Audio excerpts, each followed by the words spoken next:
You are listening to the Lucha Central Podcast Network. And now, Lucha Central Weekly.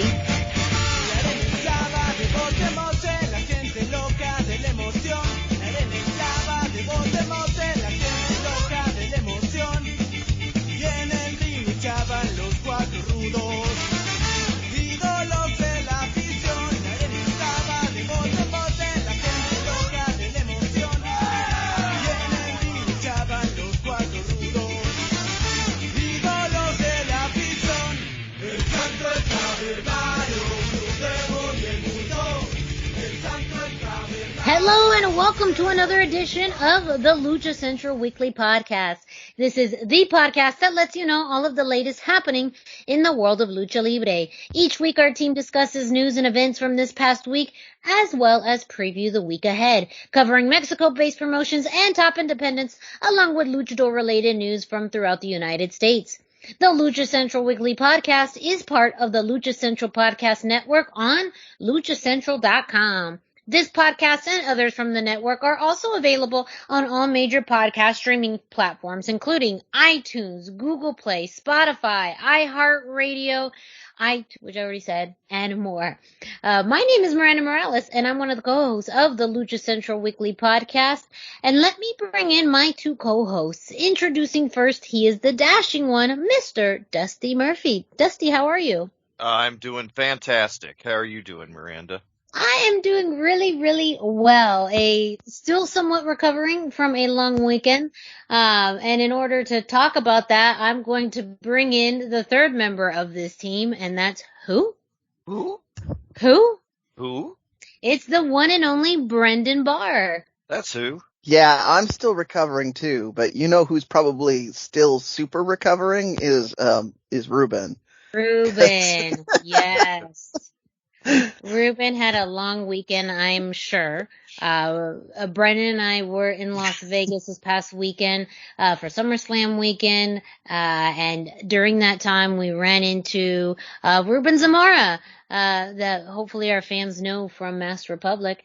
He was very busy, helping organize some events, along with a little partying, it sounds like, looks like, from his social media pictures. Yeah, he definitely, well, he always is into a little partying. It's just this time that was, the photographs were able to be published on social media. That is true. That is true. Yes. All clothing seemingly was kept on. So, good for him.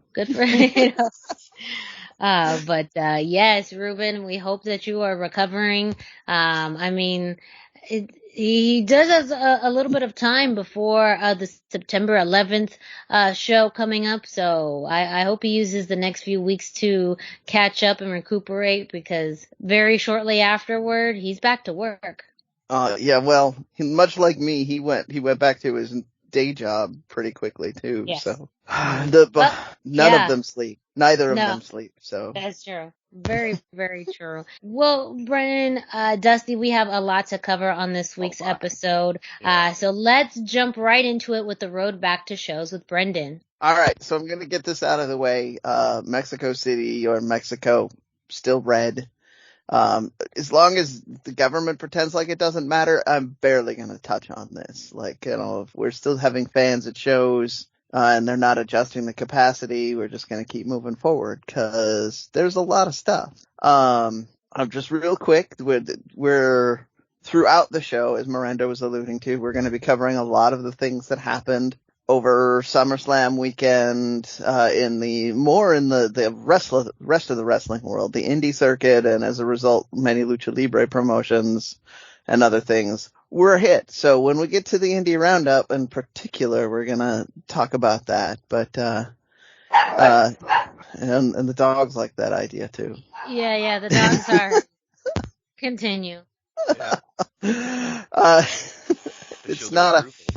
It's not a proper show until the dogs express their opinion. But I am going to start with the really kind of biggest news, and then we're going to have to do some kind of breaking it down.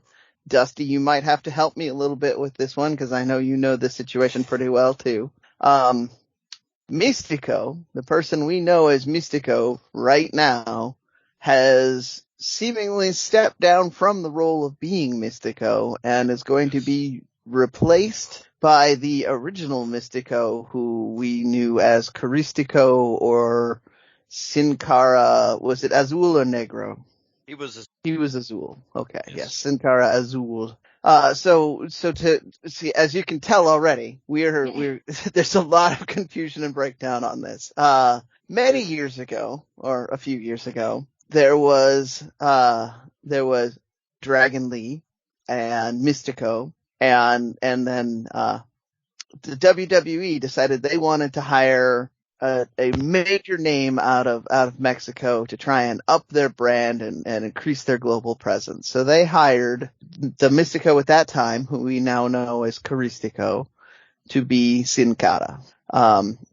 They then filled the Mystico role in an official, I believe, Fray Torment even came in and said that he was the accepted replacement, and Mystico became, the person who wrestled under the name Dragon Lee became Mystico, who's not the Dragon Lee we know now, which is one of the Munoz brothers. The guy that made the name Dragon Lee and Masked Dragon Lee famous, is the one that is the same one you know. So, but, he and Mystico, the original Mystico, or no, the second Mystico. See, I'm doing it already. Yeah. Are brothers as well. Yeah, they're Munoz brothers. Yeah. CMLL Mystico 2, CMLL Mystico, however it is, you've got him in your little checkbox in your head.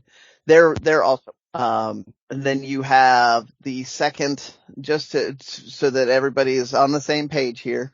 There, we reference the second Sin Cara Negro, who is now performing as Cinta de Oro. And he also is a big name under that right now as well. So, to bring us all back to speed, Mystico 2, no longer Mystico. He is most likely going to be performing under a new name, which I wasn't going to bring this story up until we got this around. But Rush, his brother, the third Munoz brother, recently filed a copyright for a name, Dralistico, which sounds like a hybrid of Dragon Lee and Mystico. So, with this new bit of news, we can possibly infer that will be the Mystico's new indie name, Dralistico, which, by the way, is really cool and much cooler than anything like DMT Azul. Sorry, DMT, but it sucks. So you have all of this. This was mostly done over social media. For weeks they've been speculating that Mystico was leaving CMLL because he'd been quietly removed off of several cards. And it was, so all the people that were paying attention to these things, all the smart fans, if you will, were like, well, is he leaving? And just a couple days ago, a tweet or a social media post went out that said that basically said that Mystico was leaving and he would be joining the Munoz family. And then Lucha Central ran the story that said that Caristico will be stepping back into the Mystico role. This also adds some weird awkwardness because Caristico and Mystico were tag team champions in CMLL. So now that tag team championship is going to have to be filled again too. I believe that's been added to the Night of Champions as a tournament. So, more CML news about basically the high end of their roster leaving to go make money on the indies because they're not making money at CMLL right now. Miranda, as someone who is less versed on all of this, do you have any questions about any of the names that I just threw out there? Well, I think it's just more of, it's an interesting concept where, masks are not a trademark, but the mask itself or the identity can be almost transferred or moved to other wrestlers. Whereas, when someone has a persona in, other, regions of wrestling, it's not like a gimmick, then gets No. given to somebody else. So I think that for me is one of the more interesting aspects of this.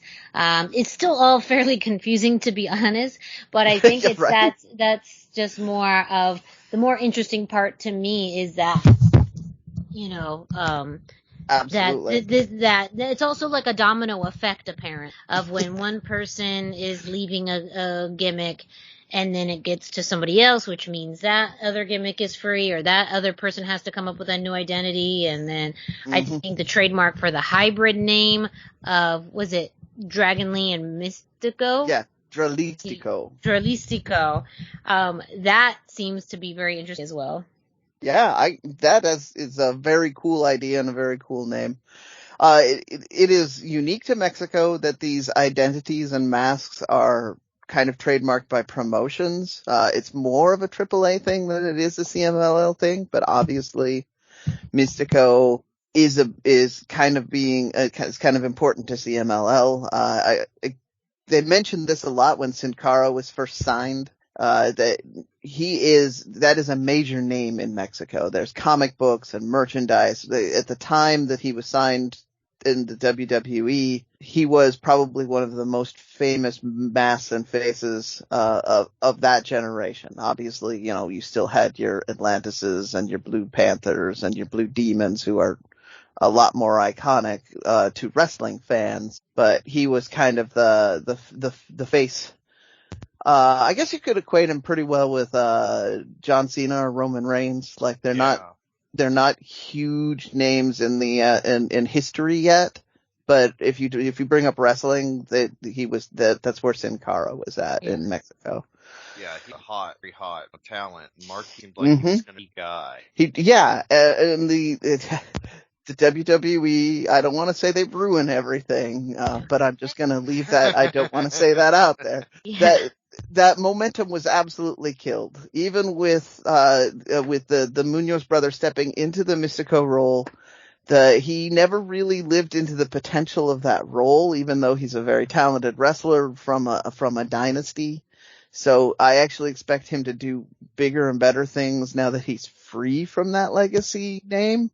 Yeah. The fans never really embraced him. Like they just never really, especially when Caristico came back, then they really didn't have any reason to. Yeah. They're like, why should we watch him when the guy that we wanted to watch is going to be also in the same program?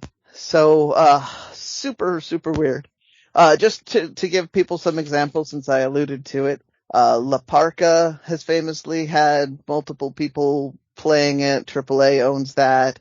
The Pentagon and Octagon, I mean, the whole reason it's Penta L0M now is because AAA owns Pentagon and Pentagon Jr., which is the opposite of like a Blue Demon or a Hijo del Santo, where that name is so iconic and huge that they are able to carry that wherever they go. To give you kind of an idea that promotions have done this. Any last thoughts on this before we move on to more weirdness? It is more weirdness, I promise.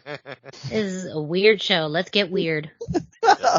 So the Mexican national title that was formerly held by Diamante / DMT Azul, is now going to be, according to a press conference they did, they have held, the press conference upheld the removal of Diamante Azul from the title holding. It's now going to be held in a tournament, or going to be held up in a tournament, which will be held at Arena Mexico, but not necessarily on a CMLL show. And they stress that it will be open for any and all contenders. So people were like, so what if AAA people show up? And they just responded by saying, I just said any contenders that want to show up can be in this tournament. Now, I mean, the fantasy booking goes crazy. You can imagine like Roosh or somebody else that, you picture your favorite Dr. Wagner, your favorite wrestler that has since been banned from CMLL here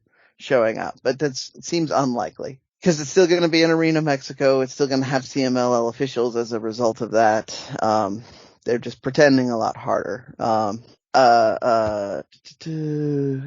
Phantasma has stated that That's the commissioner of wrestling in Mexico City, Fantasma, not that guy on NXT. That's, they're similar, but one is the younger version of the other.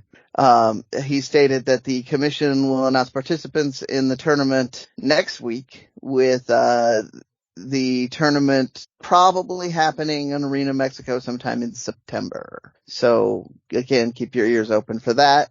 The Mexican national title, which has not been relevant in over a decade, is now the biggest news of wrestling in Mexico. Well, I guess the second biggest now that Mystico did his publicity stunt, if you want to call it that. But yeah, it's still weird. I told you. I promised you it was going to be weird. It's weird. On to more normal things, we have match announcements with talent and other stuff. So the 9/11 Crash Show has Andrade, Mecha Wolf, Bestia 666, Rey Horus, Io del Vikingo, Taurus, Rey Fenix, Nino Hamburguesa, Laredo Kid, Mr. Iguana, NGD, and Poder del Norte listed. So it looks a lot like a AAA card to me. Lucha Blog mentioned that the posters that he was looking at that has all of this does not mention anything about the MLW taping. So I'm wondering. Yeah, I haven't seen that. That flyer, that picture was the only one that I seen with it. Yeah. But it seems like newer ones don't have the MLW logo or MLW mentioned with it at all. Yeah. I'm wondering if it's just falling through potentially falling through because of border issues. Spoiler alert for more things. We have Defy Wrestling this weekend has sent out several announcements saying that because the Canadian border is still closed, the idea of card is subject to change is heavily going to be influencing the card this weekend. So I wonder if they're preparing for a similar thing where they just aren't sure who they're going to be able to get. And so it's better to have these largely Mexican-based performers listed as your hype spot so that they have a good chance of getting a good card based on that.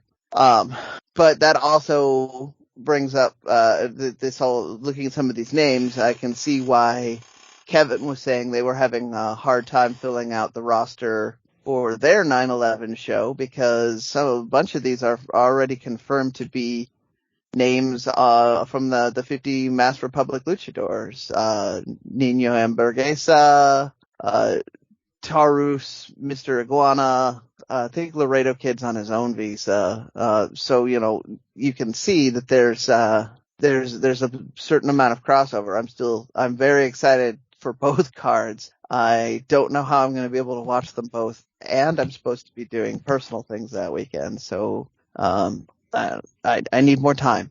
I need 3 of me. But yeah, so that 9/11 show is shaping up really nicely. Speaking of shows shaping up nicely, Galley Wrestling in the Midwest has announced Galley Mania on 10/3 in Cicero Stadium, which is Chicago. This is a huge venue for them. They according to, again, Lucha Blog, this is the biggest one they've run in years. I know it's one that MLW only runs when they're looking for really big their double cage matches or their battle riots or things like that. They don't just casually run Cicero Stadium. But they're going to be bringing in some lucha talent, some of which you will expect, others might be a little bit of a surprise. Los Parks, not a surprise, seeing as they've even been signed. Mil Muertes, according to this announcement, which, hopefully that means King Muertes. I know they're supposed to be the same guy, but, legal things. Aerostar, that one has me excited. Drago, Ares, Aramis, Aeroboy, and Mecha Wolf. So, that's gonna be an amazing show, and it'll be, easy for many, many people to get here. That might even be one you could go see, Dusty. Yeah, that would be awesome. I'm all about for live wrestling. That's as long as we can do it safe. Yeah. But that's as I remember, that's not too far for you to get to. So no. I thought I would call you out specifically on that and see if I might go out for that one too. So we can hang out there like we did with some other, like we did this weekend in Vegas. We'll see. And then we had a Super Luchas tag team match announced for the GCW Black Label Pro show on 9/03, which is going to be in Hoffman Estates. I didn't write down the actual state that's in. Miranda, do you remember what state that's going to be in? No, I don't. Okay. But I can look it up. We can find out. I think Super Luchas.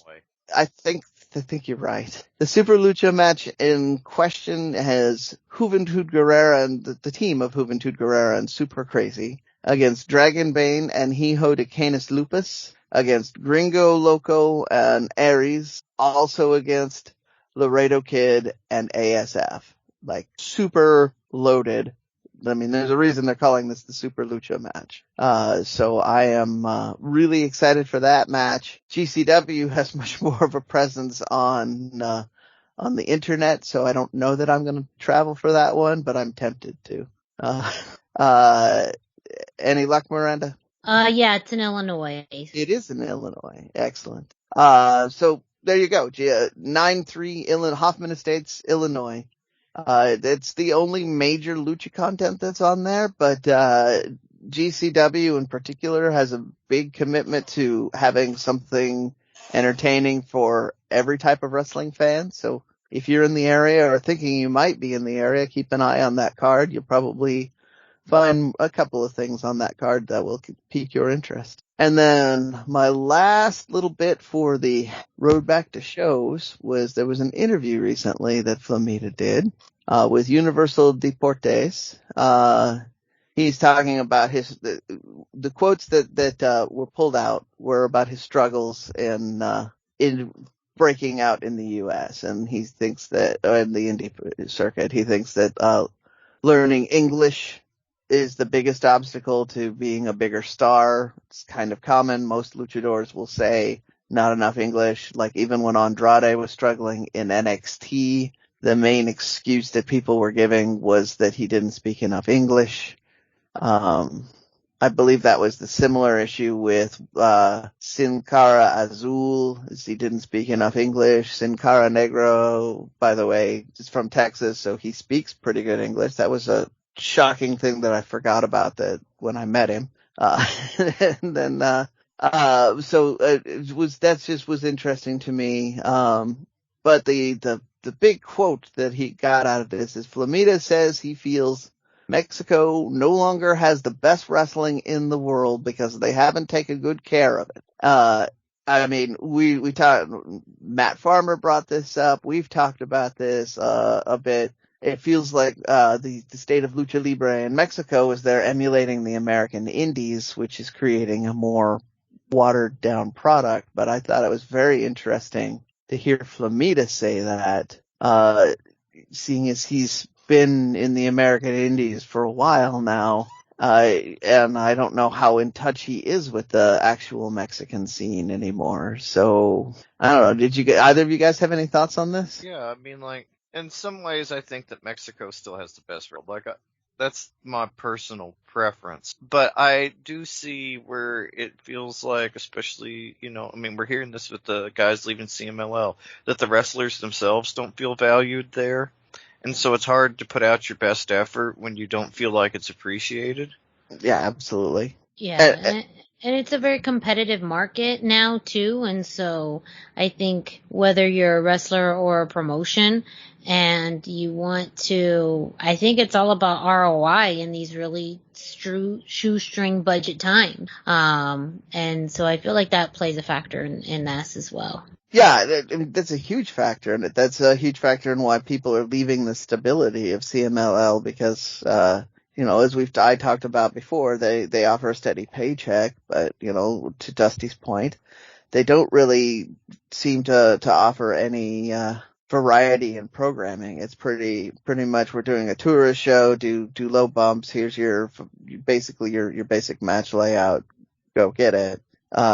Which does lower your quality of wrestling in general. Even the wrestlers that are still very passionate about Lucha Libre are going to have nights where they just are going to show up to work because that's all that they really can get in the headspace for if there's no reason to be excited each and every night. But at the same time, the Mexican indies, the shows like, cause I've been watching a lot more of that, your Lucha Times, your Chaos, your DTUs, these programs are all filled with people that are trying to do something bigger than what their tiny little promotion is allowing. And that often translates to super incredible matches.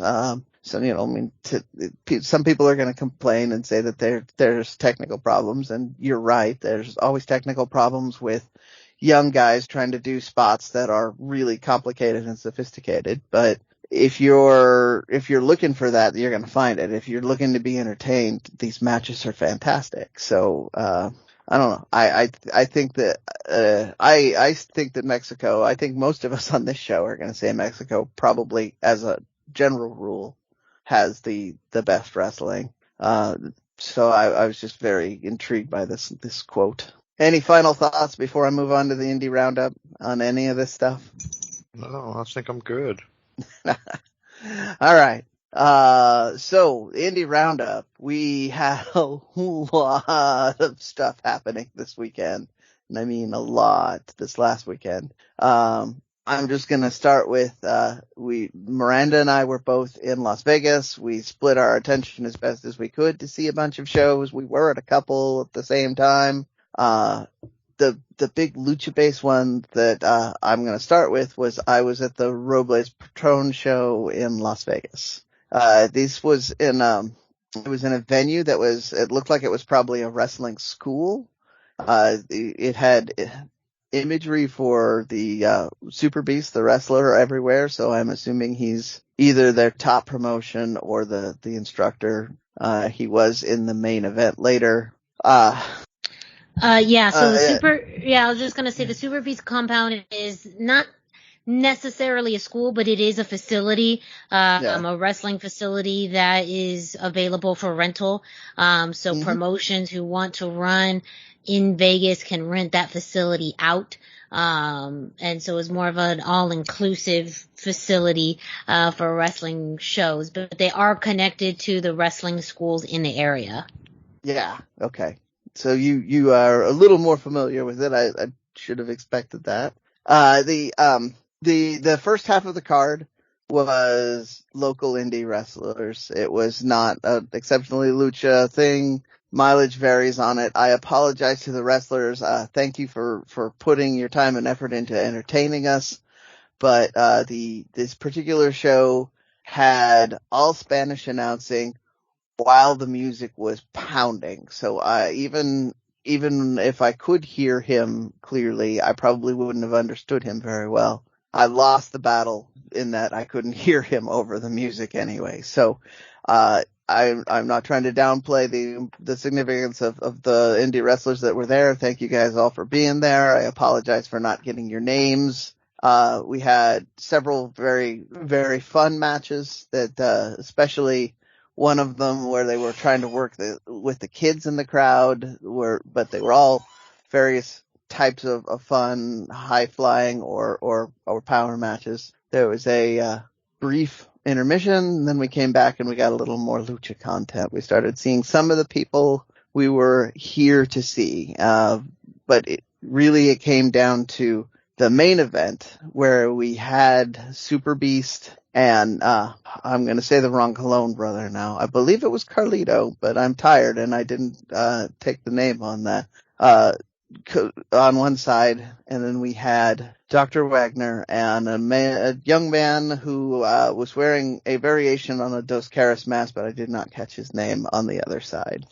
This went about 20 minutes. They exchanged a lot of, it started off with your classic presentation of Super Beast saying Mexicans are terrible, and then Carlos said, no, I think you have a problem with Latinos.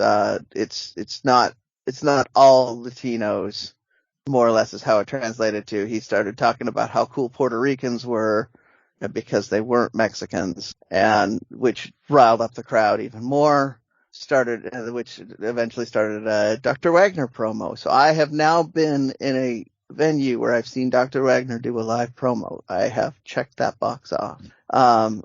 He basically called them little girls and implied that they have no intestinal fortitude whatsoever. And then the punching started. And it went back and forth for a while. It ultimately ended.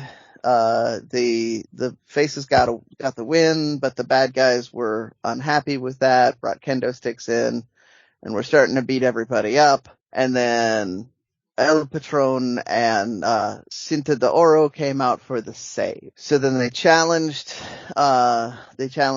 Super Beast to a match at another show. So they're already announcing another Vegas-based Patron Roble show with a rematch with Cinta de Oro and Alberto in there against the other Super Beast and whoever he wants as his partner.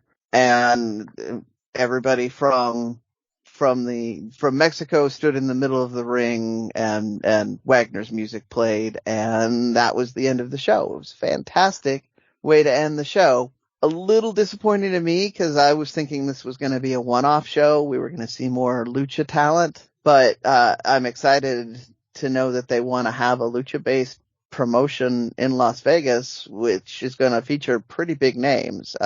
In addition to Cinta de Oro, Dr. Wagner, all of the Dos Caras family, Hijo de Dos Caras was there as well. You had Willie Mack was hanging out, so he clearly wants to work with them. You had hints of other wrestlers who are now eluding me because it was a very long weekend and my notebook got soaked on the way home. So apologies on that, but super fun, super cool match, super interesting event. As long as I talked about this off air. As long as Alberto is committed to bringing in big name luchadors, I'm interested in these shows. I'm not super interested in going just to see Alberto. So, we'll see. We might cover more of this. And so far, we're the only ones that have talked about the Vegas version of this. The Robles Patron Promotions are doing Texas and Mexico shows, and I've seen some coverage in other places about that. So the next couple of things we had going on, FSW hosted a bunch of shows. Somebody on this show, her name is Miranda, works closely with FSW, so was at a lot of these shows. I'm gonna kick it over to you and let you start off with your thoughts and recollections from this long weekend. Yes, so my notes are going to be a little bit more brief, just because I'm still very much recovering and I don't have my notes on me. But I just want to give just more shout outs and information about some shows that happened over the weekend. On Friday, August 20th, we had Code Red, which was the first show of Glory Rising Pro. And this was in partnership with Pele Pro, based out of Texas, and No Peace Underground, based out of Florida. And some interesting matches to note. Sonico faced Pele Pro's Chandler Hopkins. So that was a fantastic match, and Sonico made quite an impression. He also wrestled later on for the No Peace Underground portion of the show. We had a 4-way match between Nick Wayne, Jay Vidal, Matt Vandegrift, and Jordan Oasis. If you recognize the names Jay Vidal and Matt Vandegrift, that is because they are going to be part of another 4-way at PCW Ultra in October. But that match was fairly entertaining. I'm trying to remember who went over in that match. I want to say it was either Jay or Matt. Maybe Matt. I don't quite remember. And then we had Mysterious Q versus Juicy Finale as well on that card. FSW did have a FSW GCW show that happened on Saturday. GCW had their very own show on Friday night. And as I pull that up, as far as content for Lucha Libre fans, there was I believe a 5-way scramble. that included the one and only Juventud Guerrera. He came out to a big pop. Actually, it was a 6-way scramble, but that included, trying to get where everyone's in here. That included Lucas Riley, Trey Lamar, Eli Everfly, Matt Vandegrift, Ninja Mac, and that match was a lot of fun. Some great spots with Matt Vandegrift and Eli Everfly. Of course, Hoovy came out with a big pop. He ended up winning that match as well. We had Future Stars of Women's Wrestling on Sunday. The main event for that was Maserati, who we've talked about on this show from the Ring of Honor Women's Tournament, versus Sandra Moon in a doors, ladders, and chairs match. Sandra Moon won and is now the new FSW Women's Champion. And gosh, I'm trying to think. I mean, there was other things that happened as well. Some of them not as much lucha related. But you had anywhere from blood sport type of matches at Natural Born Killers. And then you also had hardcore matches from No Peace Underground. So it was a very big eclectic mix of wrestling styles, throughout the entire weekend. But yes. Solid, lucha libre presence there. With, some of the talent at FSW, and, Pele Pro, as well. And then, of course, GCW. Yeah, it was, to your point, it was a fantastic representation of all styles of wrestling, which is what I tend to expect from the indie presence around the big shows that WWE does anymore. For those of you who don't know, indie wrestling pop-up shows happen usually around SummerSlam and WrestleMania every year, and it's always more of a showcase of this is us, this is what we do, and usually those are, and I don't want to sound like I'm trying to kick on WWE on this, but those are more entertaining than the big show. Like there's so yeah, lots of that going around. In addition to FSW, Mass Republic had a live podcast from Keeping It 100. There were several guests there, including some unscripted, unexpected guests, because Conan and or the Mass Republic team are so popular that people who are just happen to be in Vegas will stop by and say hi. So we had Shocker the Wrestling Magician. We had Alberto, we had Cinta de Oro, I was going to say Christy Janes stopped by, Melissa Christy Santos, yeah. Carlito, were all there. Some were seemingly scheduled. Some, I know for sure Christy Janes and Melissa Santos were not scheduled to appear. They were just in the area. They just wanted to say hi to somebody. That's all it was. And they literally got called onto stage while they were there. They were clearly just out and about. They were probably visiting Marty the Moth, who was in the next room over signing autographs as part of the weekend. So, which is another thing to bring up. The Nerd Bar did have a number of guests over the weekend. More or less, the way that worked is you could drop in, and whoever was there, you could get signatures and pictures with. They had a couple other events like Hoovy's dance party and a bowling party with some wrestlers. So all in all, a very fun wrestling-based weekend out of the Nerd, which included this Keeping It 100 podcast and the sold-out Andrade El Idolo signing session. I just want to throw that out there. A huge congratulations to Mass Republic for selling out the Andrade sessions. That was part of Ruben's huge weekend. He had to go pick Andrade up from the airport, and then they had a huge presence there. That is more or less my indie roundup for the weekend. For all of that, as always, we're going to throw the pitch out. As you can tell from our commitment here, our presence here, we were committed to showing up to indie shows. So, please send us your links, send us your clips, send us your invites. We will do our best to represent you as best we can. Thank you, Brendan, for the road back to shows and our indie roundup. Up next, we're going to kick it to Denise Salcedo, who brings us this week's Lucha Central. Why should you visit thechairshot.com? Thechairshot.com is your home for hard-hitting reviews, news, opinion, and analysis with attitude. Why? Because you're smarter than the average fan. Thechairshot.com. Always use your head. Hey everyone, it's Denise Salcedo here in Lucha Central with a reminder of where and when to catch all of the great network content this week.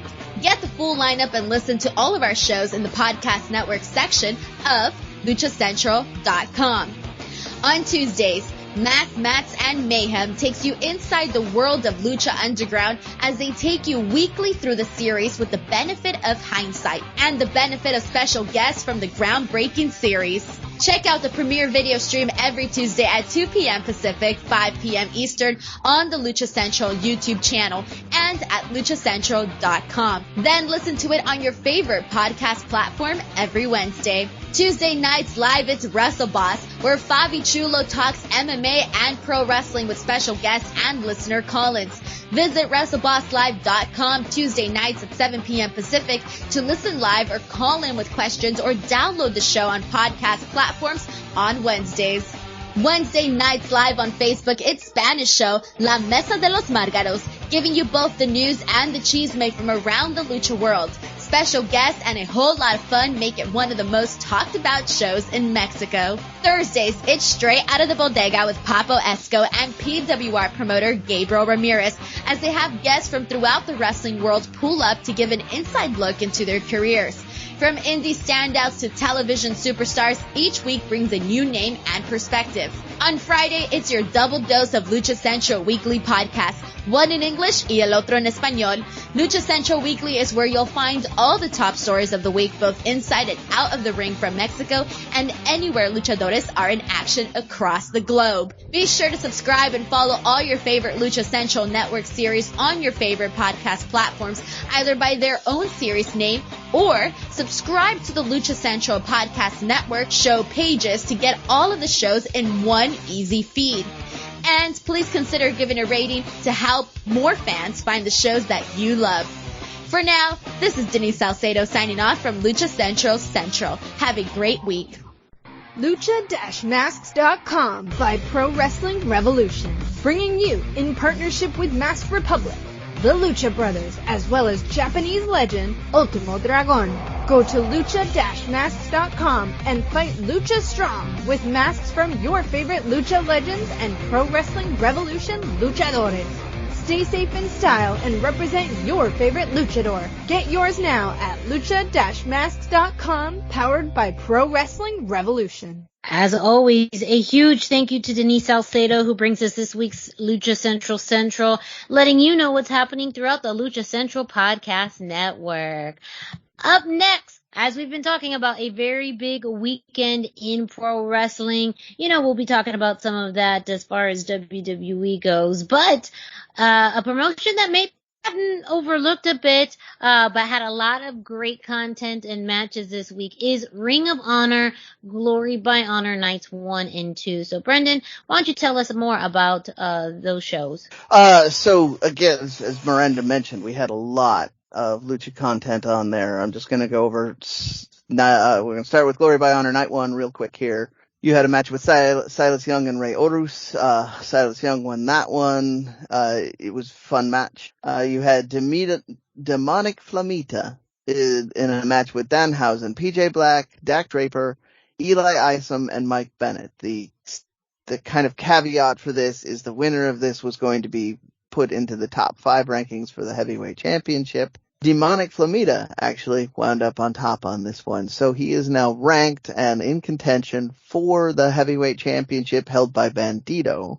Keep that in mind. That may become relevant as we talk about more of the matches over the weekend. In what you would expect, a violent brawl between Violence Unlimited and LFI. Violence Unlimited came out on top. This had to stop and be restarted because they tried for some reason, and I knew they were probably going to have to do this. They booked it as a normal 8-man match, and the referee threw it out in the first 2 minutes because everybody wanted to punch everybody, and they restarted it as a Philly street fight. that's what led to the chaos we got to see. Ultimately, Violence Unlimited came out on top on that.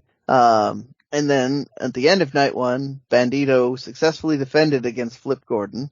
And then after that, you had a little bit of scrum involving several of the wrestlers, which now includes Flamita, that are contending for Bandito's title. So it seems like we're going to get to see the meltdown of Mexi Blood in the main event scene, which is fantastic to me. So, please, ROH, I know you listen to the show, give us more Bandito and Flamita, demonic Flamita, in the main event scene. Night 2, we had Roxy and Miranda Alizé getting a win over Chelsea Green and Willow, and I just want to take a second here to talk about how remarkable that is. Roxy and Miranda Alizé, we've talked about many times, they're being billed as big lucha-based talents, but they're also the young, up-and-coming talents, and Chelsea Green and Willow have socks older than Roxy. So,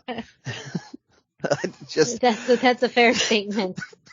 So this is that these two got this win against these two very seasoned, very well-known people in the world of women's wrestling. Fantastic. It shows that ROH has intentions for big promotions on that, and you're going to hear more about them later in this ROH roundup.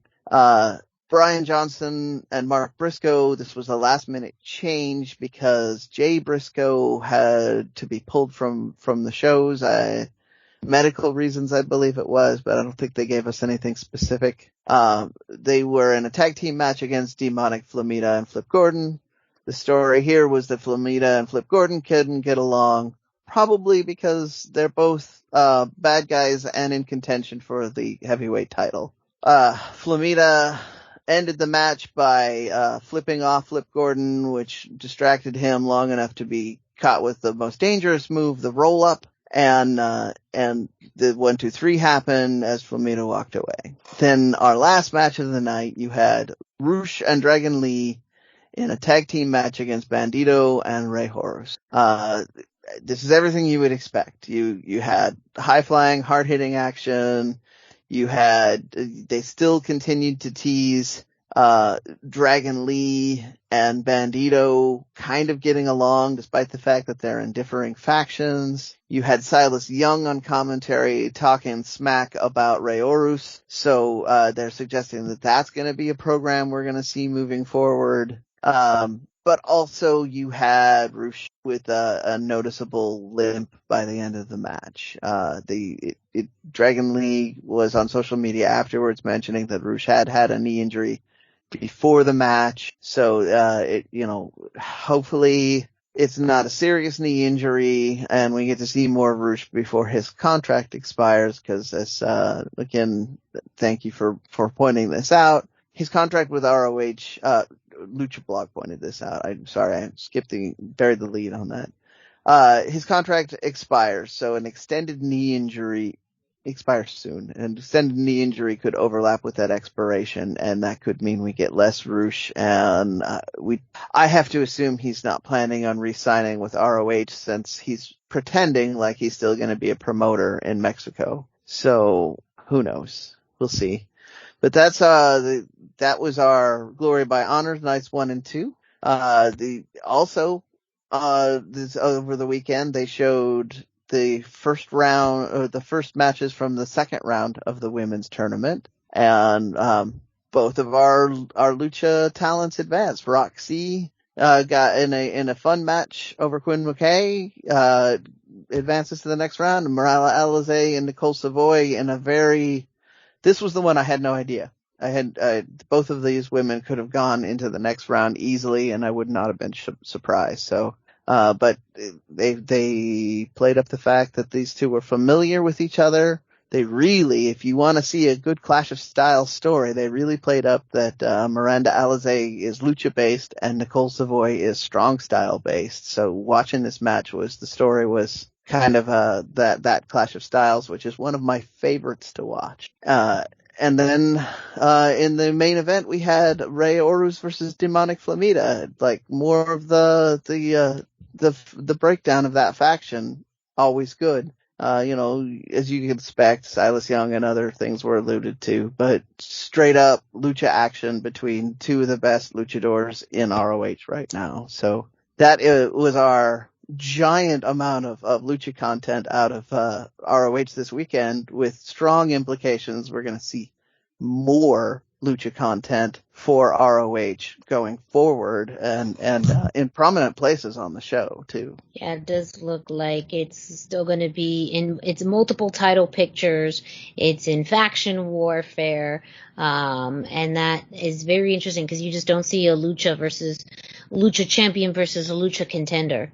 That is very rare, at least in North American, televised pro wrestling. Yeah, obviously in lucha promotions it's a little more common, but yeah, that's why I prefaced it, North American televised. That narrows the field down a lot. No, I understood what you meant, and I agree. It's something that we don't see nearly enough of. So, again, ROH, I know you're listening, so more of this, please. Thank you, Brendan, for that roundup of Glory by Honor Nights 1 and 2. Up next, a huge week in AEW, including, the Lucha Bros making some waves. So, Dusty, go ahead and take it away. Yeah, this week, at least as far as lucha content was concerned, it was all about the Lucha Bros.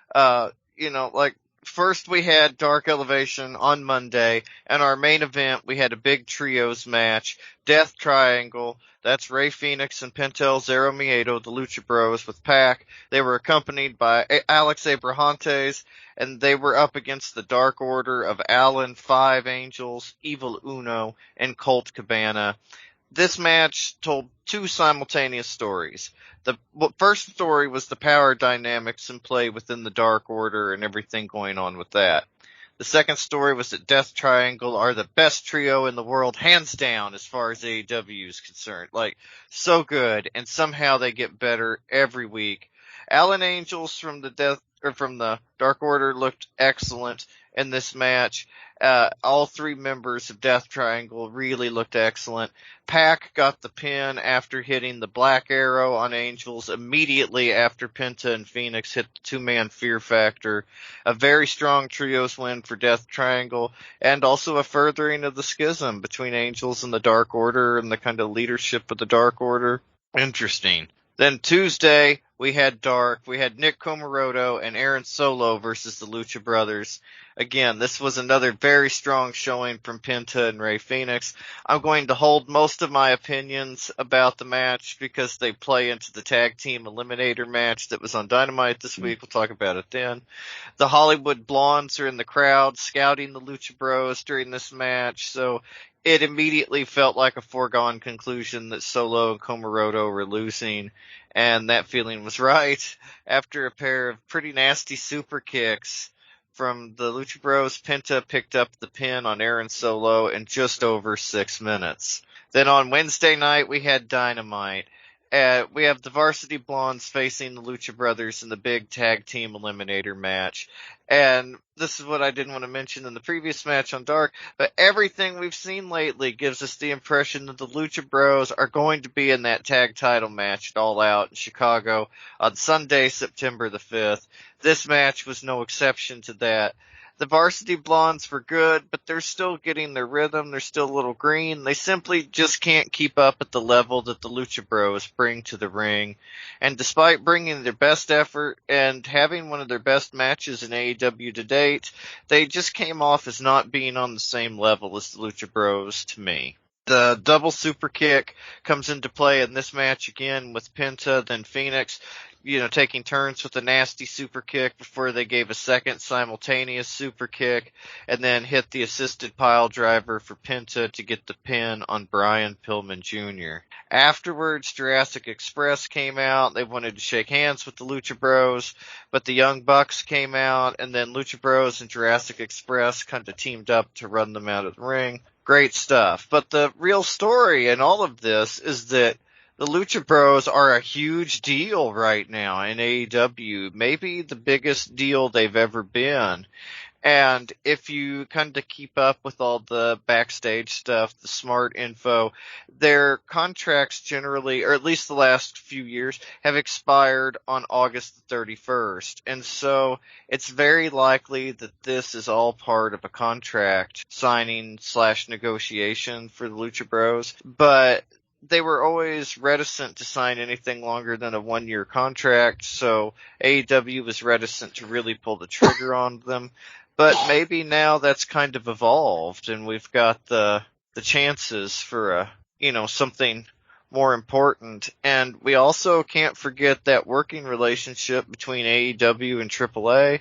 Penta and Fenix are the tag team champions with AAA. And so there may be some dynamics going on there too within all of it. There's just a lot of interesting stuff. CM Punk this week, when he came out, it was talking about all the people that really got him excited to come back to wrestling. The first 2 names he mentioned were Penta El Zero Miedo and Rey Fenix. And CM Punk was the biggest deal, and he debuted on Rampage, the first dance, they called it, Chicago, big deal. It was an awesome moment. Not super lucha relevant, but then he comes back on Dynamite on Wednesday. First 2 names he mentions, Penta and Fenix. That's pretty cool. So I think we really need to keep an eye on Penta and Fenix in the AEW. I think they've got, eyes on bigger things. I don't necessarily know that they beat the Young Bucks at All Out, but I think this is the strongest run for their money that the Young Bucks have had in a long time. And it could go either way. I think they have an equal chance of winning and not winning, but that makes it even more exciting. Really a lot of interesting stuff going on with Lucha Bros right now. I have to agree. I think that the reason that it's super interesting is because we don't know. They've done such a good job of making the Lucha Bros have all this dynamic momentum. They're putting them in all the right places. We don't know. They might win this match this week, on that pay-per-view. It's not this weekend. That's but to your earlier point about the contract stuff, when you think about it, now that this forbidden door, as they called it, has been kicked open, other than WWE, there is nowhere the Lucha Bros can't go that AEW couldn't have access to them at this point. So there's no reason to not give them a bigger push right now, because if they do go somewhere else, they'll be viewed as AEW talent. So it's a super smart idea, and I'm happy that the Lucha Bros are finally going to get the main event attention they deserve from the sound of it. Yeah, me too. They were a familiar presence on the American Indies. We've seen people chatting online, there's been a lot of stuff on Facebook about people missing them on the Indies. But I think this run is them being above your local. They may still show up on your local indie, but they're the superstars now. I really think this is what takes them from being interesting lucha tag team to being major names in American wrestling, not just lucha. Yeah, I think that's the point, Dusty, is that it's really not blurring that line, but crossing over from just a big name in lucha to a big name in pro wrestling. And that's been something that I think they've really stated their case clearly in AEW. And as much as lucha is their style, I do appreciate how I don't think AEW has pigeonholed them as a lucha team. I think that they've tried to accentuate that and bring that out as something that makes them different. But I think, the rise that they're going through now, and even in before, the first All Out, or I think it was All In, had the Young Bucks versus the Lucha Bros for the, AAA tag team titles. So, in some ways it kind of feels like it's coming a little bit full circle now. It really does. And it feels like they're finally delivering on the promise that they've always kind of had. if you're Lucha smart, you know how good the Lucha Bros are. Like, you know how good Penta is, you know how good Fenix is, you don't have to be told. But the American public just seemed to be slightly behind all of that. And so this is really great for them. Like I say, I think this is the beginning of them being top of the card, guys. Hopefully we get to see them in some singles action, not just tag team action. But I feel like they work better together sometimes than solo. It's just awesome. Awesome for fans of the Lucha Bros. And hopefully, like I say, September the 5th is All Out. Hopefully we'll see them in that title match. It hasn't aired yet as we're recording this, but Rampage Friday night, Lucha Bros versus Jurassic Express. That's going to be an amazing match. We will cover that next week. But in the meantime, you can find out the results, maybe some reviews and more. Anything you're looking for that's Lucha related at luchacentral.com, your centralized place for all things Lucha Libre. We also had NXT TakeOver this weekend, TakeOver 36. For some, the final takeover of, what we know NXT to be now, before it changes into, this kind of new product. That's been teased, discussed over the past few weeks and been indicated through the releases that have been occurring. So I think a lot of fans went into this knowing what to expect in some ways, and there was a few surprises as well. But for Lucha Libre content, we had the NXT Women's Championship on the line. Raquel Gonzalez faced Dakota Kai. This is, the grudge match between these two women. Raquel Gonzalez debuted last January at TakeOver as Dakota Kai's muscle, and we've had the Shawn Michaels Diesel storyline run between them for quite some time. And now we finally got the match between these two. And really, they had a standoff in the middle of the ring to begin with. So it started off slow, but then Dakota Kai went in hard for a slap in the face to Raquel Gonzalez. And then that's when the magic started. Really, as the commentators say, and as a lot of fans could imagine, the story was speed versus power. Dakota Kai had to utilize her speed in order to avoid some of the big hits that Raquel Gonzalez could have. And also, they played that up in a lot of the sequences, is Dakota Kai kind of outsmarting Raquel, knowing what she was going to do before she could do it because of their long-standing partnership. And so there was a few great moments in this match. There was a series of double knee face breakers that Dakota Kai had put on Raquel Gonzalez. And then Raquel also hit a Vader bomb on Dakota Kai just for a 2 count. Really, I thought the end was the most interesting, where Dakota Kai was trying to go for her signature kick. However, Raquel at the time was on the second rope and caught her, bringing her up to the second rope with her to do the Chingona bomb for the win. So Raquel Gonzalez did retain. After the match, we had NXT UK's Kaylee Ray come out and seemingly decide to, put her name out there for contendership for the NXT Women's Championship.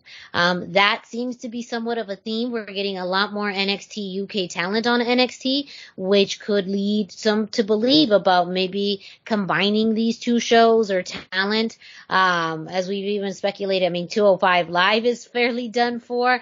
So it seems like this is just another sign that shows that we're getting more NXT UK talent. But it's also a great challenge for Raquel Gonzalez, as Kaylee Ray was the longest reigning NXT UK Women's Champion. So there's some good story that they could tell in this, and they need to have some fresh, talent for her to face. In the main event, we had Karrion Kross defending the NXT Championship against Samoa Joe. And in this one, not surprising, but somewhat surprising that Joe really was the aggressor early on, and you could see there was a skills disadvantage. You had not seen Karrion Kross deal with someone who has as much submission knowledge and experience as Samoa Joe.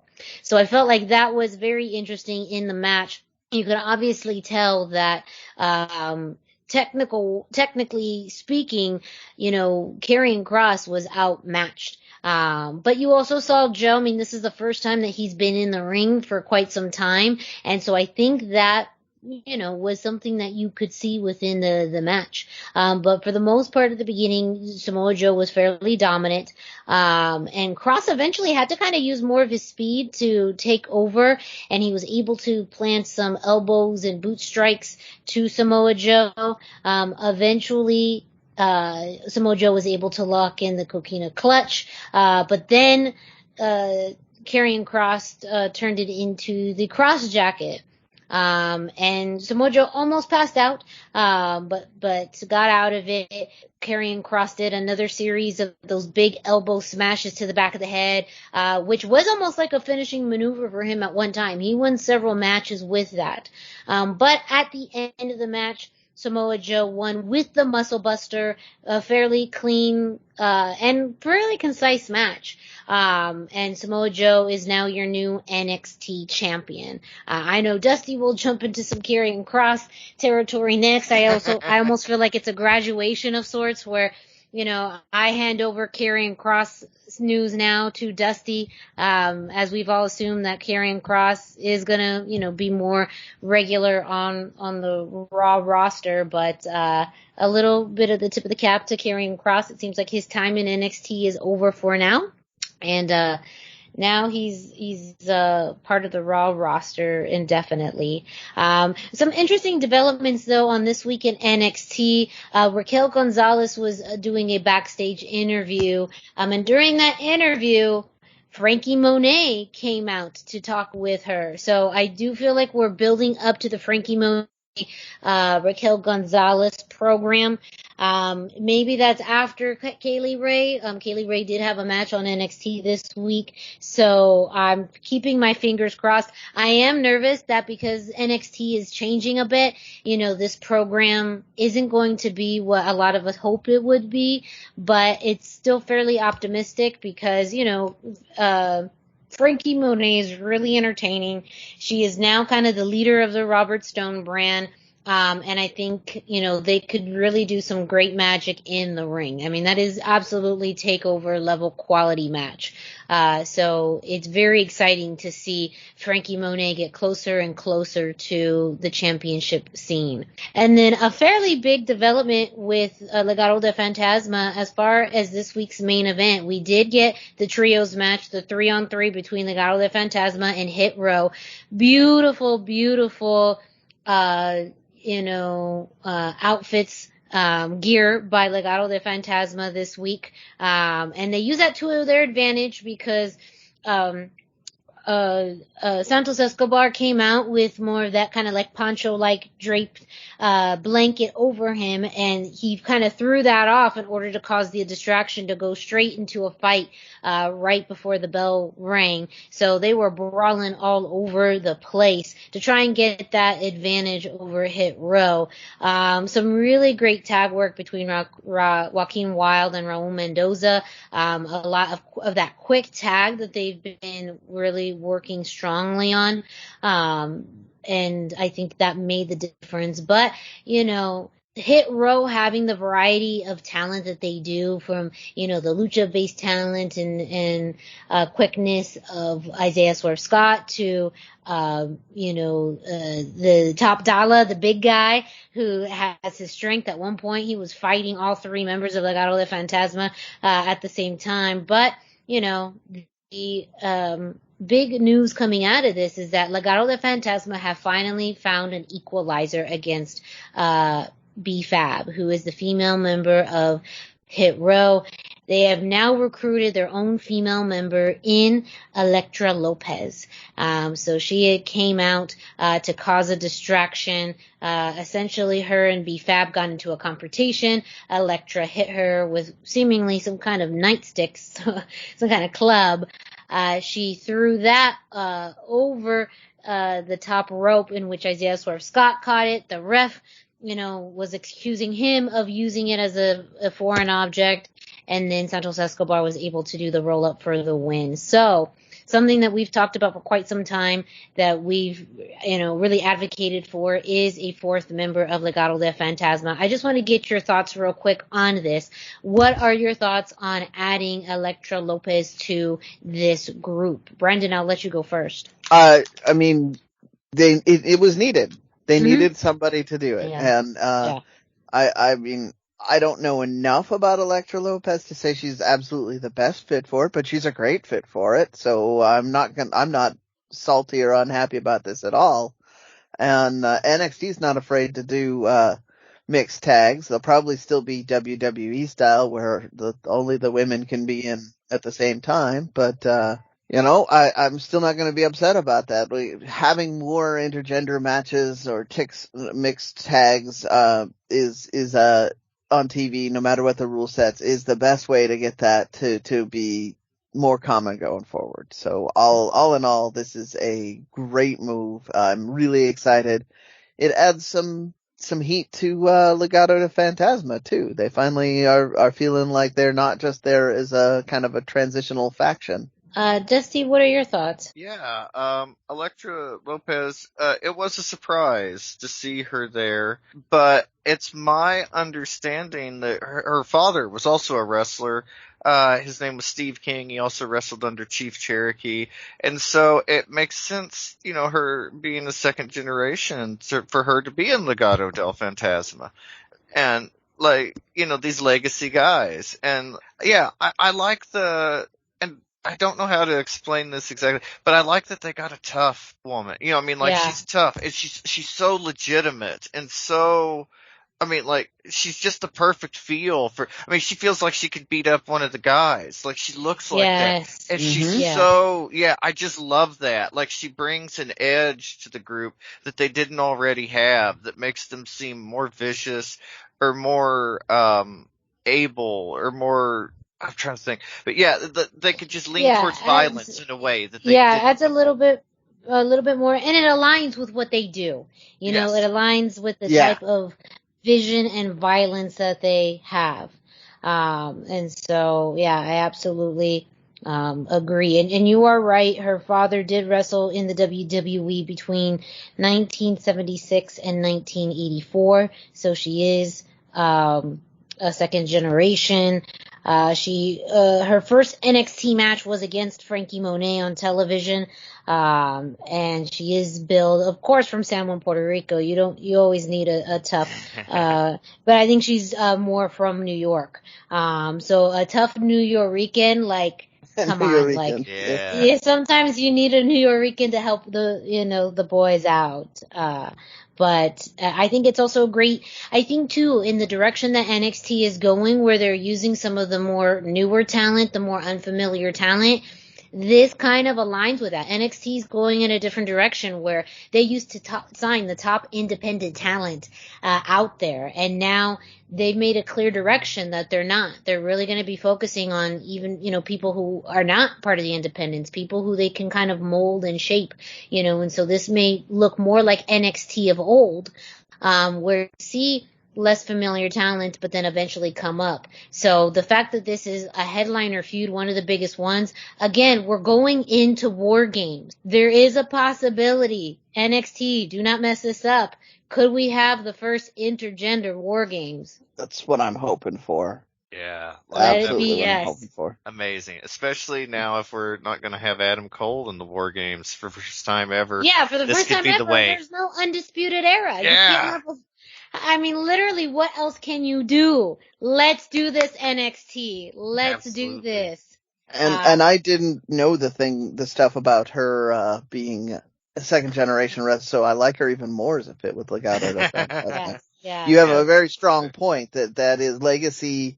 They say it in their bit that when the mask was being loaded, legacy, honor, and tradition are what are in the loaded in the mask. So being a part of a wrestling tradition is a perfect fit for that. Yeah.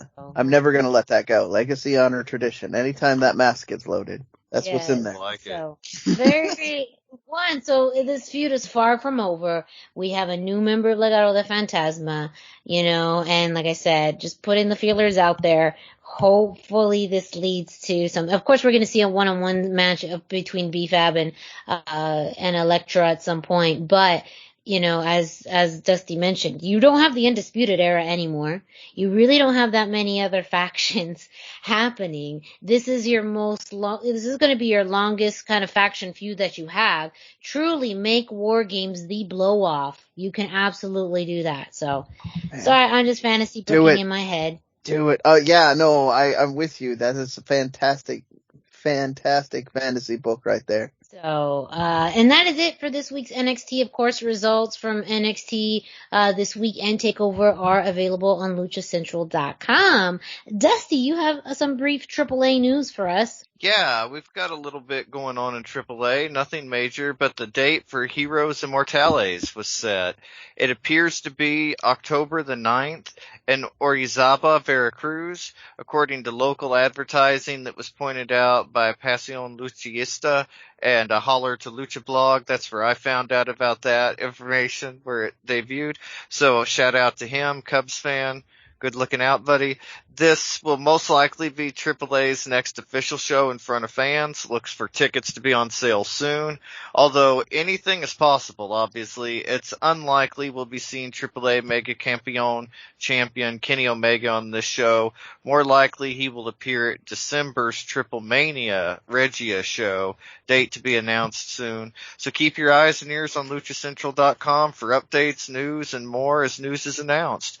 And that's at luchacentral.com, your centralized place for all things Lucha Libre. Dusty, since you did such a fabulous job with that, and since we do this every week, can you please go ahead and take us into this week in Lucha Libre history? Yeah, well, that's right. It's time for This Week in Lucha Libre History. We were just talking about luchacentral.com, but again, luchacentral.com, you should be checking in there every day because we've got This Day in Lucha Libre by Pep Carrera. He's got anniversaries, birthdates, information, matches of the day, amazing videos, show results, all kinds of stuff, more stuff than I can even list, and it's all about Lucha Libre, and that's at luchacentral.com, your centralized place for all things Lucha Libre. This week we chose August the 25th, 2018, when AEW superstar, the Spanish God himself, Sammy Guevara, won the Lucha Libre AAA World Cruiserweight Championship after beating Australian Suicide, ACH, and Shane Strickland in a four-way match at Triple Mania 26 at the Arena Ciudad de Mexico in Mexico City.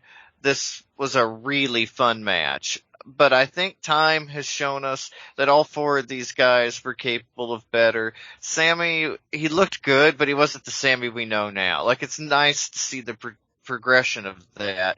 He wins with a 630 splash right as the action kind of finally found its rhythm in the match for me. Post-match, then Killer Cross, now Karrion Kross. He came out and he put the hurt on Strickland, ACH, and Guevara before offering Australian Suicide a spot in his faction. Really fun match. Brendan, what did you think of this match?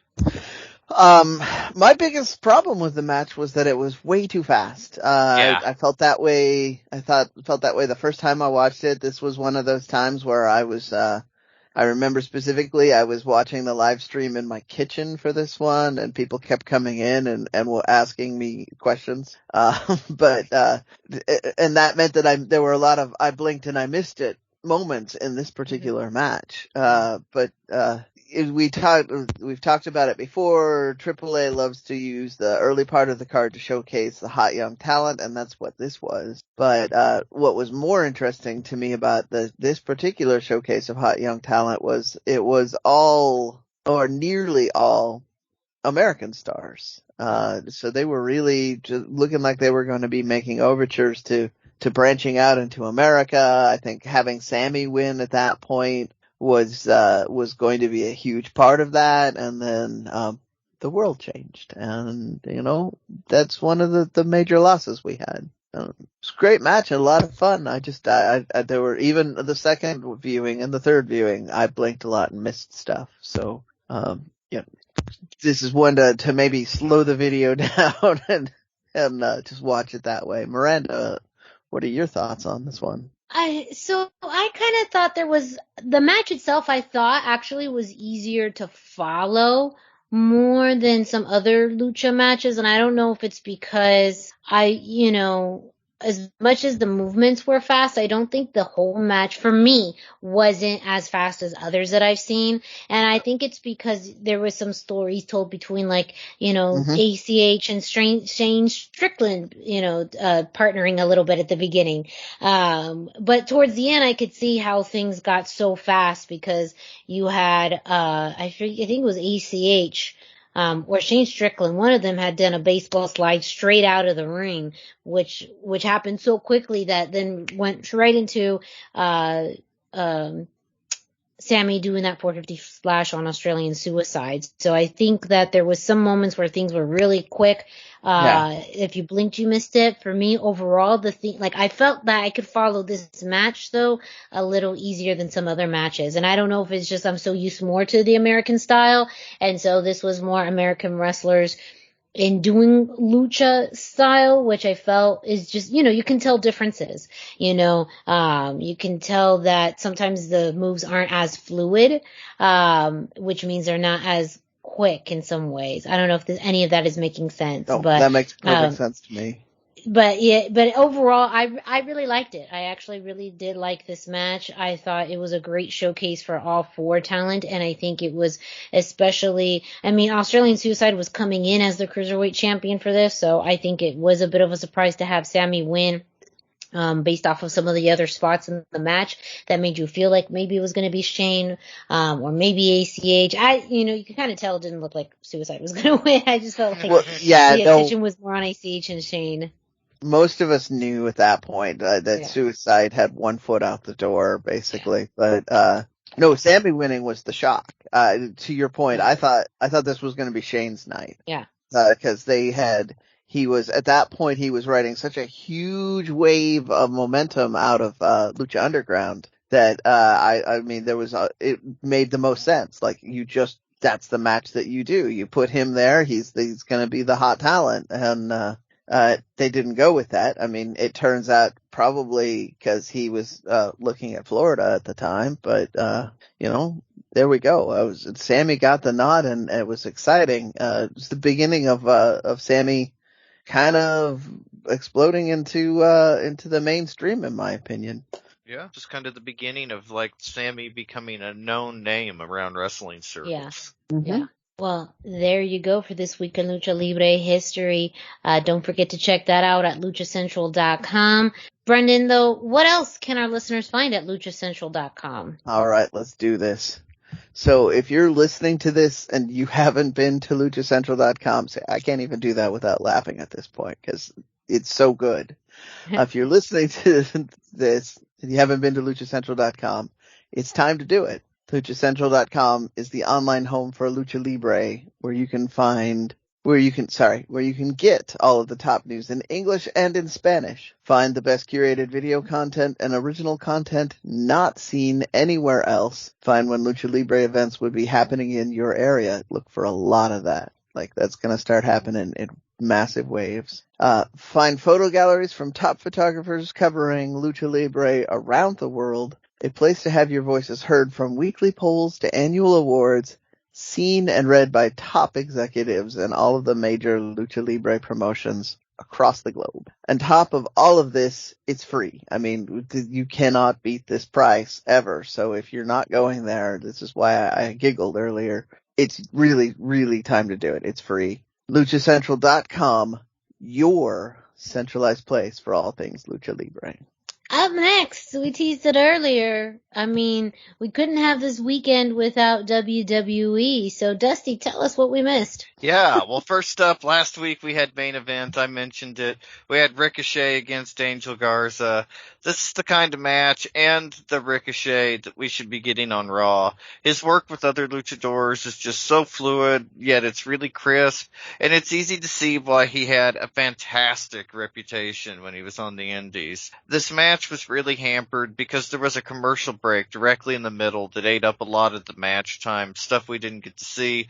But despite getting a smart super kick with a distraction from throwing the pants in Ricochet's face, Angel later lost the match after Ricochet flew off the ropes and connected hard with the recoil to get the pin at 7 minutes and 50 seconds. Then we had SmackDown. Jey Uso with Jimmy at ringside defeated Rey Mysterio with Dominic at ringside. The merry-go-round of having one partner of one tag team fighting a partner of the other tag team in a singles match, and then they shuffle and repeat. It's quickly become one of my least favorite parts of WWE because they've been beating it to death in this feud.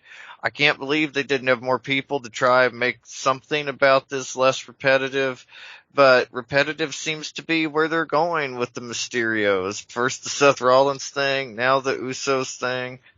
Anyway, Dominic was ejected by the ref for interfering, and Jey was able to exploit the moment for a cheap shot and a Superfly splash to put Rey away in 11 minutes and 27 seconds. And that leads us to SummerSlam, where the Usos defeated Rey and Dominic Mysterio in a tag team title match. This match happened, and that is the nicest thing that I can say about it. Like, the Usos constantly made Rey and Dominic look like chumps throughout the match.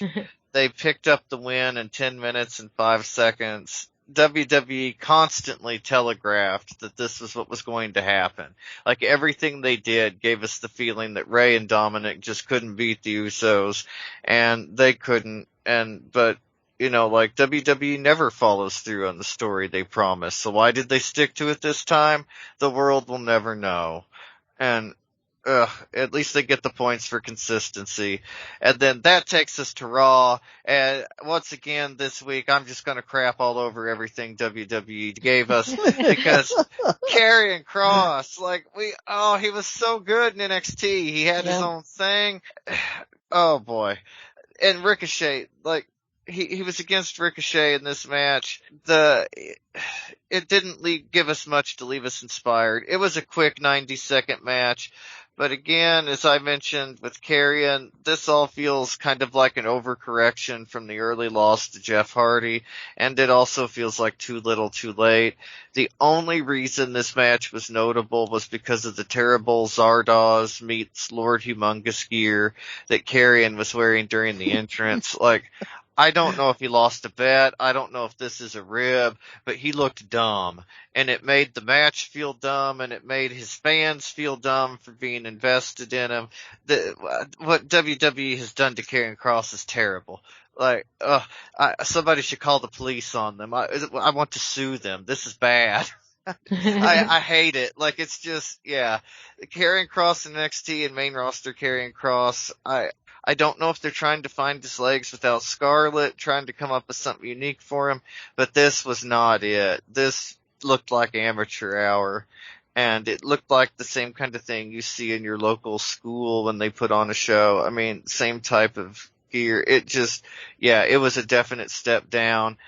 I would love to see Karrion Kross kind of find his legs and get his rhythm in WWE, but I don't know what his future is on Raw. It'll be interesting to see how this plays out. That's more interesting to me than his matches have been lately, so we'll see. But that's this week in WWE. If you're a Lucha fan, they just didn't really give you anything to be excited about. Becky Lynch came back and won the SmackDown Women's title on SummerSlam. Not Lucha relevant, but very big news. We haven't seen this week's SmackDown yet to see how they follow that up, but for that, so SmackDown results, all kinds of stuff, so much more. Check out luchacentral.com, your centralized place for all things Lucha Libre. Going to jump into Impact Wrestling, who also had a show during this weekend. They had Emergence this past Friday. And just a few interesting notes on some matches that they had during Emergence. One was Decay, the team of Black Taurus, Crazy Steve, Havoc, and Rosemary, versus Falaba, No Way Jose, I think they just call him No Way, Savannah Evans, and Tasha Steelz. And so this one, I mean, Black Taurus took this match for all the great spots. He was tagged in early on for Crazy Steve, and he put out a great sling blade that got a sling blade on Falaba. And then later on in the match, Black Taurus again gets tagged in, and he jumped off the middle rope to a corkscrew or flipping corkscrew. And so he was the spots guy in this, which you wouldn't have imagined from one of the bigger guys in this match. But Black Taurus speared Falaba for the pin for their team, so Decay won that match. We also had a mixed tag match between Knockouts and Reina de Reinas champion Deonna Purrazzo and Matthew Rehwoldt. If I keep saying that right, I don't know, I apologize. Versus Trey Miguel and Melina. This is a story, Melina will be facing Deonna Purrazzo for the Impact Championship at NWA Empower. And I think what surprised me so much is the actual action between the men and women in this match. Where like Deonna Purrazzo and Trey Miguel had time in the ring. Same thing with Melina and Matthew. So that's something that I think Impact can really leverage in general as, something that's very unique about their promotion is that they tend to see more interactions between men and women in the ring. And of course, I kind of want to see a Deonna Purrazzo Trey Miguel match now after this, because I think that would be so good. But in the end, it was Matthew Rehwoldt who pinned Melina for the victory. So it was kind of a very interesting dynamic match. But again, I think that's one of the things that makes Impact very unique is to see more wrestling between men and women. And then as far as the last lucha-related match, and I believe this was was semi-main, you had the Good Brothers defeat Rich Swann and Willie Mack and Violent by Design. And this one was interesting, really, with Willie Mack. The match started off with Joe Doering and Doc Gallows, who they had already had some interactions on that week's Impact. Willie Mack came in to kind of have that hoss fight feeling. He tried to bring Joe Doering up for a suplex, but couldn't because Joe Doering's a big man. I know Willie Mack's big, but damn, that's a big man to toss. Rich Swann was in the match for the most part. So when Willie Mack came in, it was part of the hot tag. And then we got to see Willie Mack and Doc Gallows, in which Willie Mack threw Doc Gallows out of the ring. And then Willie Mack hit a Samoan drop, followed by his signature standing moonsault. But ultimately, in the end, the Good Brothers won, I believe by pinning Rhino. And that leads to something I'll talk about briefly for this week in Impact. But yes, Violent by Design, though, kind of seems like they're done. Rhino got kicked out of that faction. And so who knows what's going to be happening with Violent by Design. But, this was Emergence that was available on the Impact Plus app. And then we had this week in Impact. Really, the big thing to note is that for the main event, we did have a match between the Good Brothers versus Rich Swann and Willie Mack. Willie Mack and Rich Swann won that match. I don't, unfortunately, have the logistics of the entire match other than just at the end, the Good Brothers were not happy with the loss. They tried to hit the Magic Killer on Rich Swann. Willie Mack made the save. However, they got on Willie Mack, beat him up. They ended up finally doing, I think Rich Swann went through a table as well. So pretty big beat up from the Good Brothers against Rich Swann and Willie Mack. But it may sound like we finally are getting more of a solid contendership for the Impact Tag Team titles now. So it looks like Rich Swann and Willie Mack may be in that title contendership, which is overdue from when they were partners, man, back in, late 2019, early 2020. So I feel like it's good to bring them back around, especially now that you have the Good Brothers as clear heel champions. You need a good babyface tag team to face them. And I think now is the time for Rich Swann and Willie Mack. So, that is it for this week in Impact. And as far as our final news story, some interesting tidbits and updates from the NWA, which we haven't talked about in quite some time, but some announcements this week, really should get some Lucha Libre fans' ears perked. First off, they have made a new match for NWA Empower that is scheduled for this Saturday, August 28th.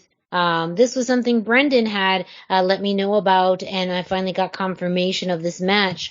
But they had recently added Diamante to the show, and then earlier today they announced Chick Tormenta, and they announced that this is actually going to be a triple threat match between Diamante representing AEW, Chick Tormenta representing AAA, and Kylie Ray representing the NW. Oh, wow. Yeah. Wow. Yeah. So that is that's going to be such a great triple threat match, slated for NWA Empower. It's great to see some Lucha Libre presence on this show. I believe Diamante was announced either early this week or late last week. And then the Chick Tormenta announcement was earlier today, and Kylie Ray had been announced for this show early on, but we didn't know what match they were going to be in yet. So we finally know that we have a triple threat match, really as a co-branded, interpromotional match, at least the way when I saw it. I don't know if NWA is going to clearly promote this as an interpromotional or a promotional match, promotion versus promotion match. But I'm sure that's going to come up, in the match itself, especially through commentary.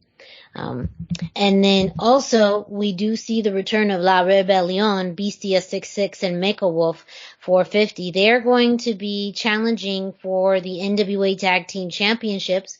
Current champions Aaron Stevens and J.R. Kratos at NWA 73, which is the next day on August 29th. So, La Rebellion has been on NWA television for the past few months now. They've come out and made promos about wanting to be the tag champions, to really, make a statement in the tag team division, how they've been unimpressed by the tag team division. So it makes perfect sense that they are challenging for the tag titles. And I honestly hope that they win, not just because there's a lucha preference in there, but I think that it would really help the NWA stand out. And I think it would, really make the tag division that much more interesting. Just my thoughts. But very quickly, guys, I want to get your thoughts on the NWA's kind of growing Lucha Libre presence.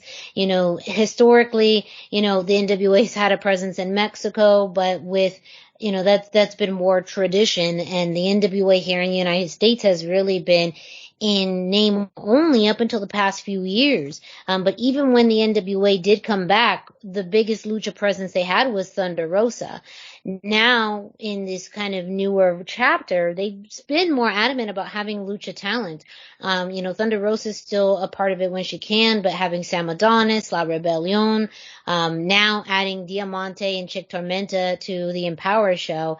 I just want to get your quick thoughts on having, the NWA having more luchadors and luchadoras on their shows. Well, I mean, I not to be too argumentative here, the NWA classically had performative amounts of lucha libre going all the way back. You had Mil Mascaras and Blue Demon Jr., but they were feature showcases on cards to bring people that might not normally show up into arenas. They weren't really being promoted as the main talents that you're going to see a lot of, and that's, to your point, that's what they're doing now. They're just putting them on the card, and they effectively are part of the show and not an exhibition match or a feature match as the Carnies used to do back in the day. So it's more exciting to me to see lucha become so universally accepted that even a classic Southern American wrestling style show like the NWA, because that's where their roots are, it really is in the South and the Midwest. To see the promotion like that has been centered around that Southern style of wrestling, now really branch out and do go for something a little different, because it is becoming part of the mainstream, and I'm really excited that that's where we're at. More lucha is good. Always. Dusty, what are your thoughts? Yeah, I'm always excited to see more lucha. I love the resurgence of the NWA. I'm old enough to remember the NWA, like being a big deal. And it really feels like for the first time ever, it could come back. It could be a big deal again. The momentum feels bigger to me now than it did back when Power and Carneyland and all that were going on. And so I'm really excited just for what it brings to NWA. WWE is kind of the ice-capades of wrestling. Like, they have a little bit of this and a little bit of that, but it's not really in a realistic or a beneficial light for a lot of the wrestlers. It benefits the WWE. But I think NWA has the ability to do both. Like, they really need the light that the talent shines on the company, but the company also can shine a light on talent, and hopefully they can use this together and find that Lucha Libre is really like an impetus for making some money. People in America want to see Lucha Libre, and NWA needs to find its legs financially, and I hope that they can help each other do that. Indeed. Well, ladies and gentlemen, that is it for this week's edition of the Lucha Central Weekly Podcast. Thank you so much for joining us. Don't forget to visit luchacentral.com, your centralized place for all things Lucha Libre. And you can follow Lucha Central on social media at Lucha Central on Facebook and Instagram, and at Lucha Central.com on Twitter. We also have the YouTube page with hours upon hours of content, matches, interviews, and much, much more on Lucha Central's YouTube page. Well, while you're at it, go ahead and follow us on social media. Dusty, can you let our listeners know where they can find you? Yeah. Sorry, I can't do it. I'm on Instagram at Dusty Murphy, and I'm on Facebook.com/Dusty Murphy. So check me out there. And I should have waited, but I couldn't. It was so good. We'll talk about this. Brendan, where can listeners find you? I am, pardon me, I'm 321 T-shirt guy. I am on Instagram. I am on Facebook. And I'm all over the Twitter, where I am about to put something amazing. Put it up. Oh, yes. And me, Miranda Morales, you can find me at the #Miranda, spelled out, on Instagram and Facebook, not on Twitter.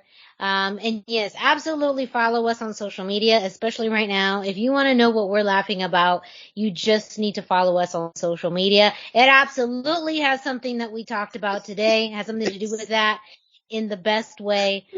So just follow us on social media, please, because then you'll get into all of the inside jokes that we have with all of you. But again, thank you so much.